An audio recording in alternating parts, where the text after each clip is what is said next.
ஒரு அழகான வாழ்க்கை பாடம். நல்லவர் போல வேடமிட்டு சிரித்துக்கொண்டே சிக்கலை உருவாக்குபவருக்கு தெரிவதில்லை, இறைவன் பிடியில் நாம் என்றும் பொம்மைகளே. ஒரு அழகான வாழ்க்கை பாடம்.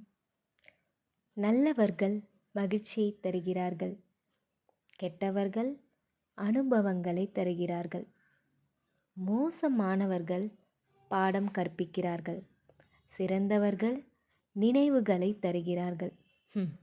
அவ்வளவுதான் வாழ்க்கை. நாம் இல்லாத இடத்தில் நம்மை பற்றி என்ன பேசியிருப்பார்கள் என்பது மட்டும் தெரிந்துவிட்டால் இவ்வுலகில் எந்த உறவும் நிலைக்காது. தேவைப்பட்டால் தேடப்படுவாய். வத்தல் காய்கையில் துரத்தப்பட்ட காகம் படையலுக்காக வேண்டி கா கா என அழைக்கப்பட்டது.